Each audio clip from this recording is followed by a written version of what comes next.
आमदार अपात्रता प्रकरणी थोड्याच वेळात सुनावणीला सुरुवात होते। विधानसभा अध्यक्ष राहुल नार्वेकर ही सुनावणी घेणार आहेत। तर सर्व याचिका एकत्र करण्यासंदर्भात निर्णय होण्याची शक्यता वर्तवली जाते। तर आमदार अपात्रता प्रकरणी थोड्याच वेळात सुनावणीला सुरुवात होणार आहे। विधानसभा अध्यक्ष राहुल नार्वेकर ही सुनावणी घेतील। तर सर्व याचिका एकत्र करण्यासंदर्भात या सुनावणीत निर्णय होण्याची शक्यता वर्तवली जाते।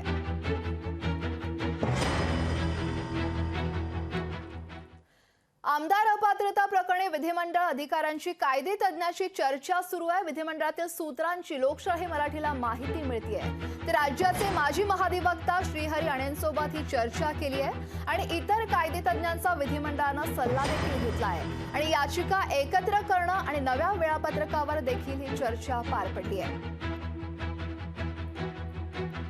तर थोड्याच वेळात आमदार अपात्रता प्रकरणी सुनावणीला सुरुवात होते। 4 वाजता या सुनावणीची वेळ अगदी थोडा वेळ शिल्लक राहिला आहे। विधानसभा अध्यक्ष राहुल नार्वेकर या संदर्भात सुनावणी घेणार आहेत आणि सर्व याचिका एकत्र करण्यासंदर्भात निर्णय होण्याची शक्यता देखील वर्तवली जाते। तर कायदे तज्ञांशी विधिमंडळ अधिकाऱ्यांनी चर्चा केली आहे। विधिमंडळातील सूत्रांकडून ही लोकशाही मराठीला माहिती मिळते। राज्याचे माजी महाधिवक्ता श्रीहरी अणे यांच्यासोबत देखील चर्चा पार पडली आहे आणि इतर कायदे तज्ञांचा विधिमंडळानं सल्ला देखील घेतला आहे। याचिका एकत्र करणं आणि नव्या वेळापत्रकावर देखील ही चर्चा पार पडली आहे। तर थोड्याच वेळात या सुनावणीला सुरुवात होती आहे। विधानसभा अध्यक्ष राहुल नार्वेकर ही सुनावणी घेणार आहेत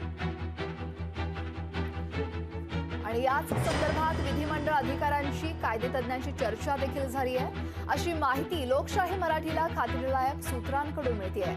राज्याचे माजी महाधिवक्ता श्रीहरी अणेंसोबत चर्चा केली आहे आणि इतर कायदे तज्ञांचा सल्ला देखील विधिमंडळानं घेतला। याचिका एकत्र करणं आणि नव्या वेळापत्रकावर ही चर्चा झाल्याची माहिती लोकशाही मराठीला खात्रीलायक सूत्रांकडून मिळते आहे। तर विधानसभा अध्यक्ष राहुल नार्वेकर ही सुनावणी घेणार आहेत। चेतन ननावरे आमचे प्रतिनिधी या संदर्भात अधिक माहिती देण्यासाठी आपल्यासोबत जोडले गेले। चेतन, आमदार अपात्रता प्रकरणाची सुनावणी 4 वाजता होणार आहे। 3 वाजून गेलेत, अगदी काही वेळ शिल्लक राहिला आहे। नक्कीच एकंदरीत आमदार अपात्रता संदर्भातील जे प्रकरण आहे त्यामध्ये ज्या 34 याचिका दाखल आहेत आणि या 34 याचिका एकत्र करण्याची मागणी आहे ती ठाकरे गटाने केलेली होती। या उलट शिंदे गटाने या याचिकांमधली प्रकरणं वेगवेगळी आहेत, त्यामुळे त्यावर होणारा युक्तिवाद वेगवेगळा आहे, म्हणून या याचिका एकत्र करण्यास विरोध केलेला होता आणि या संदर्भातील सुनावणी गेल्या आठवड्यात पार पडलेली होती। आज एकंदरीतच या संदर्भातील निर्णय विधानसभा अध्यक्ष देणार आहेत आणि अवघ्या 4 वाजता ही निर्णय काय असेल या संदर्भातील माहिती आहे ते विधानसभा अध्यक्ष राहुल नार्वेकर दोन्ही म्हणजे वादी आणि प्रतिवादी अशा ठाकरे आणि शिंदे गटाला देतील।